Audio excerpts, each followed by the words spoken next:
Hari ini saya ingin menyampaikan singkat saja. Saudara sekalian, negeri kita ini beruntung telah melahirkan dua putra bangsa terbaik. Kita menilainya sebagai bapak bangsa. Siapa dia? Adalah Bung Karno dan Pak Harto. Kita bisa berdebat 1001 malam. Pasti semua mengakui itu, lepas dari kekurangan dua beliau.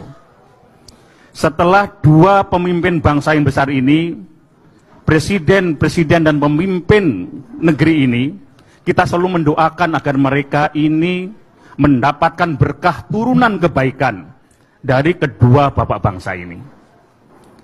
Nah, sebentar lagi kita akan mengikuti perhelatan 2024.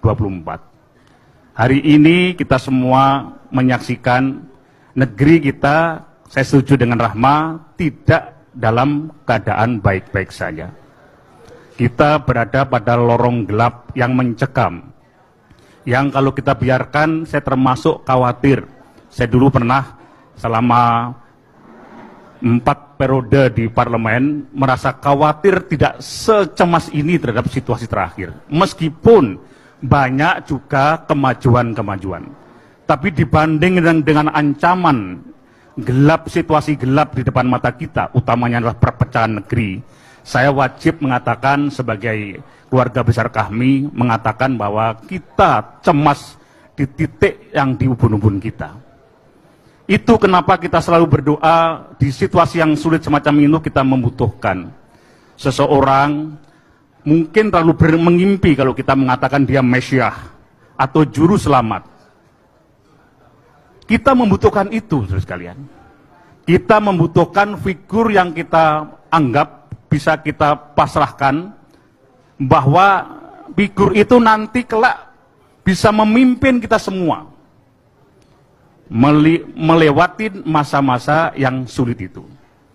Di sini saya berbangga, salah satu kader terbaik kami, Mas Anies Baswedan, alhamdulillah tersaning Gusti Allah Subhanahu wa taala, beliau telah diantar mulai di pintu takdir sebagai satu-satunya calon presiden yang sudah resmi diumumkan dan mendapat tiket untuk itu. Rugi besar negeri ini kalau orang sebaik Mas Anies Baswedan kemudian dipinggirkan atas nama kekuasaan, atas nama ketidaksenangan, atas nama kecemburuan, atas nama keinginan-keinginan yang mengkhawatirkan katanya. Saya mengenal beliau utamanya ketika kami sama-sama aktif di Gajah Mada dulu.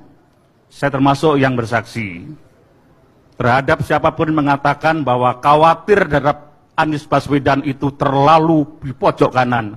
Saya ingin beritahukan kesaksian kami ketika kami masih bersama-sama dulu masa-masa muda itu. Anies Baswedan, saya nilai, kita menilai sebagai kawan yang tahu kiprahnya ketika awal-awal sebagai aktivis ya. Saya anggap kita nilai sebagai orang yang paripurna berbicara tentang kebangsaan. Kurang apa? Bebet, bobot, bibit. Kakek beliau semua kita tahu adalah salah satu tokoh pahlawan kusuma bangsa yang dihormati. Kalau kemudian ada kekhawatiran akan membawa negeri ini kemudian ke pojok yang kanan, pertanyaannya pojok kanan yang mana? Bahkan beliau sendiri, bagi kami yang keluarga muslim, rata-rata misalnya, saya mohon maaf Mas Anies, biasanya kemudian kita wajibkan anak-anak kita untuk berjilbab misalnya. Beliau biasa saja, bahkan untuk setingkat itu, kita menghormati posisinya itu. Terus sekalian, hari ini tokoh Anies Baswedan yang merupakan keluarga besar kita, dalam posisi yang tidak mudah. Bacaan saya, dan bacaan saya tidak pernah salah Mas Anies. Saya telah mencium gelagat selama sekian periode saya di gedung parlemen, saya tahu tentang tekliwernya politik setidaknya. Saya bisa membau apa yang terjadi. Sekarang posisi Mas Anies tidak mudah, karena situasi dan banyak jeglongan, jebakan yang ada. Masih banyak duri-duri depan kita. Padahal tokoh lain tidak diperlakukan seperti itu. Kenapa begitu? Wallahu a'lam bishawab. Biasanya Mas Anies, tokoh besar itu akan lahir lewat situasi yang sulit dan tidak mudah. Tepuk tangan.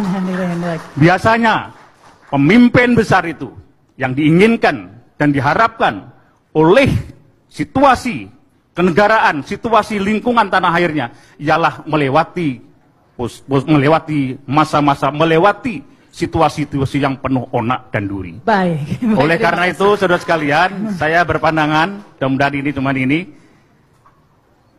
nanti tiba saatnya orang-orang yang banyak diem, termasuk saya dan banyak kawan lainnya, pada saatnya silent majority akan tidak terbendung lagi untuk menyampaikan halalan toyiban hak dan yang diperlukan untuk menyelamatkan negeri yang kita cintai ini. Hanya itu, saya tidak bisa mengatakan banyak. Saya belum saya bukan menjadi tim suksesnya Mas Anies Baswedan. Tapi saya sampaikan hati kecil saya. Saya pernah menjadi ketua Dewan Pembina, para mantan-mantan kepala desa dan perangkat desa secara nasional, dan kami masih rajin ber-WA-an untuk itu. Silent majority, suara arus bawah, presidennya para kepala desa. Saya tahu apa yang mereka lakukan dan tertuju pada siapa. Tokoh Anies Baswedan kelak akan tidak terbendung ketika sudah tiba saatnya. Insya Allah demikianlah ya, Marahma Sarita, saya kira itu sedikit saja yang saya sampaikan. Nanti kelak suatu hari, saya tidak tahu kapan waktunya, kita dan kawan-kawan yang silent majority akan menyampaikan yang perlu kita sampaikan sebagai muadzin untuk mengingatkan situasi kebangsaan kita.